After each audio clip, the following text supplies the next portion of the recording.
Who Killed WCW? Another documentary on the demise of WCW is being produced, this time from executive producer Dwayne "The Rock" Johnson and his $7 production team.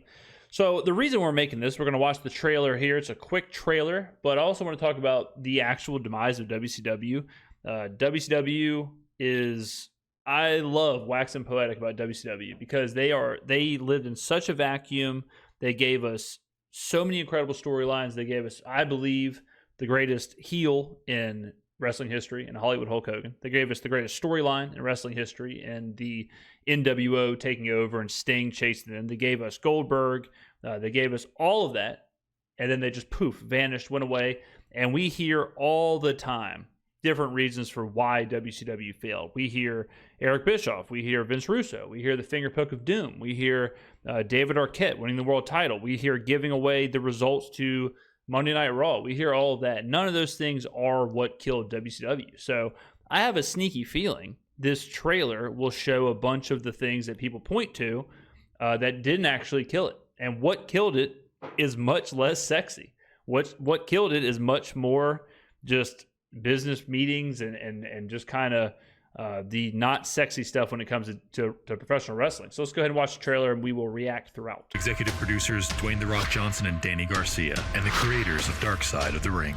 We've paid the price. Yeah, so if you as far as like the actual documentary, so Dark Side of the Ring is a really cool series that goes into very niche situations that have happened in professional wrestling, and it kind of shines a light on those very unique situations, like the plane ride from hell or whatever it may be. So it is a fun and good documentary series.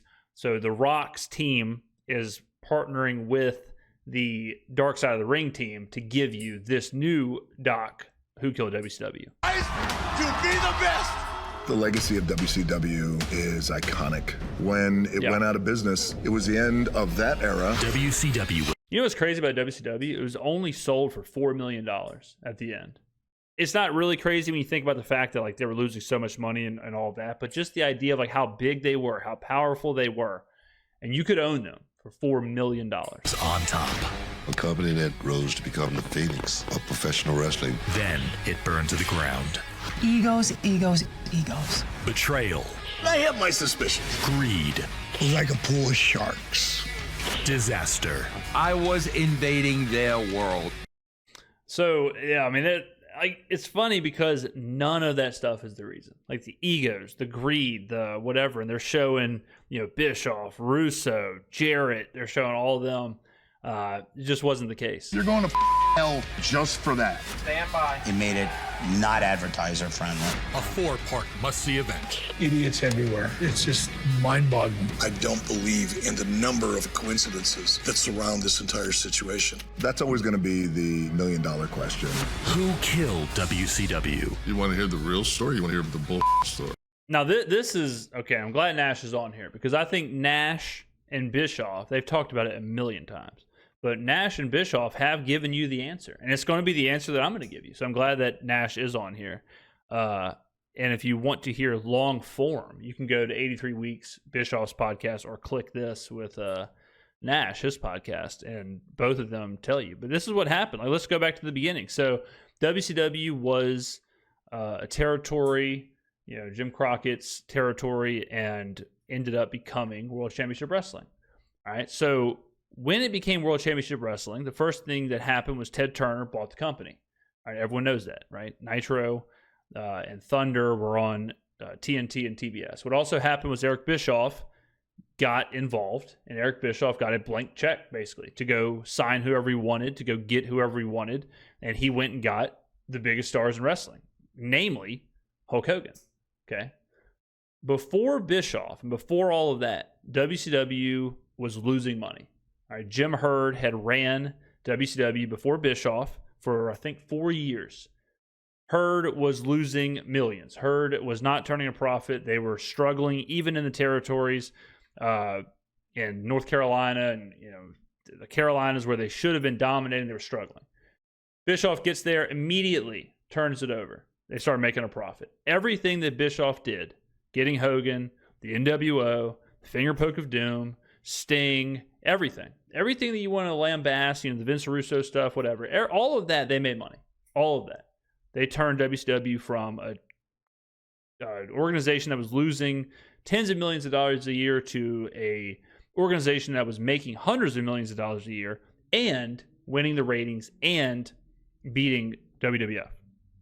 So what happened was when AOL took over and when Turner lost control, it simultaneously coincided with the .com bubble burst, where all of a sudden AOL and the .com and all of that happened, and AOL crashed. The actual stock, like not the website.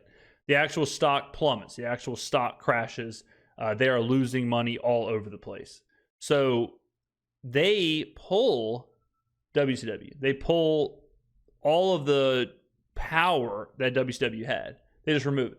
All right. So now they're trying to tell Bischoff how to run the company. Now they're trying to take care of all the money being spent. They're trying to save a dollar anywhere they can. They're removing it from television. They're so they don't have that security blanket anymore of Ted Turner. Simultaneously, WWF hits gold with DX and becomes edgier and hits gold with Stone Cold Steve Austin. You can see a real shift if you want to go to around 1998 with WWF and WCW. When WWF turned to what we now know as the Attitude Era, that's when they exploded. WCW at that time, because it was being run basically by AOL instead of Eric Bischoff, instead of Ted Turner, because it was being run by them, they couldn't match what WWF was doing with how edgy they were. They couldn't do that. On the WWF side of things, you had Val Venus, you had DX cross-chopping and doing all of their jokes and all the stuff that we saw there. We had, think about the women who were now being introduced onto WWF programming. So, some of the, I guess like the WWF divas or whatever, but, even Sable and people like that who were at some points topless on pay-per-view. They were bringing in huge celebrities, but also very risque celebrities. They were bringing on Jenna Jameson, to work with Val Venus. And then they brought on the biggest celebrity in 1998 at WrestleMania 14, Mike Tyson. And once you had Mike Tyson on there, once you had Stone Cold Steve Austin pushing this Attitude Era, once you had all that happening, and then WCW was totally handcuffed. They could not compete with that swing, that new style of wrestling, because AOL was running the show. Kevin Nash has talked about this on his podcast, but AOL had their people in the booking meetings, not just like when it came to the TV show or when it came to the final product or when it came to the marketing or any of that stuff. They were booking the show pretty much. Or if they weren't technically booking the show, they were saying what could be booked on the show.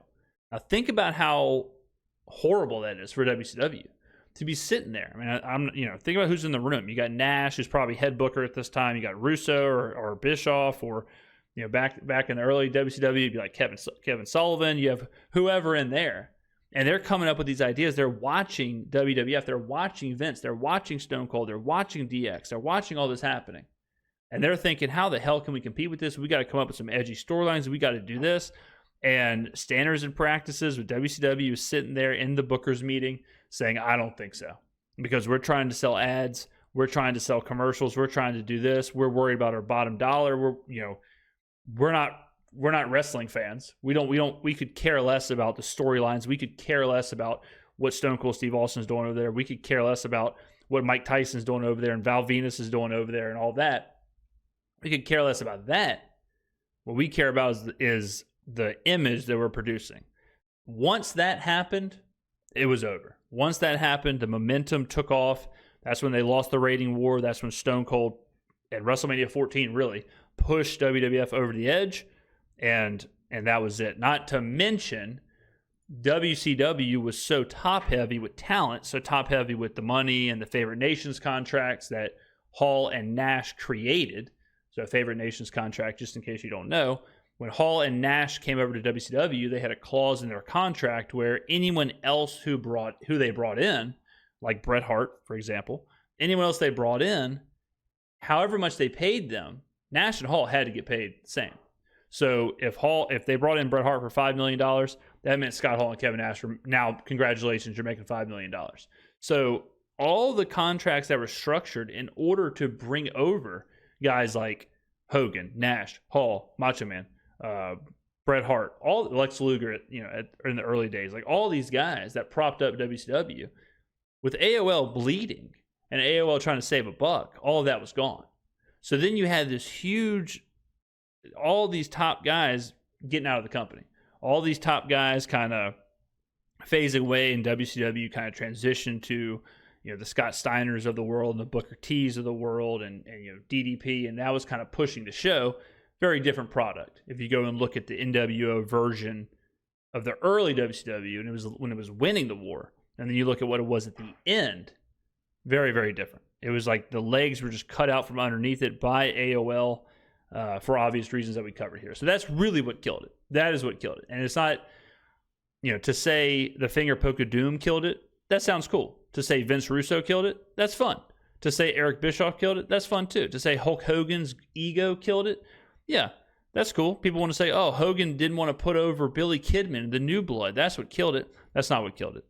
That's not what killed it at all. What killed it was simply AOL stock plummeting, Turner losing control, and the perfect storm that was The Rock and Stone Cold and Mike Tyson on the other side is what killed WCW. So there you have it. I'll be very excited to watch this documentary, but I hope they do. With Nash being on here, I think that means that they will tell the true story.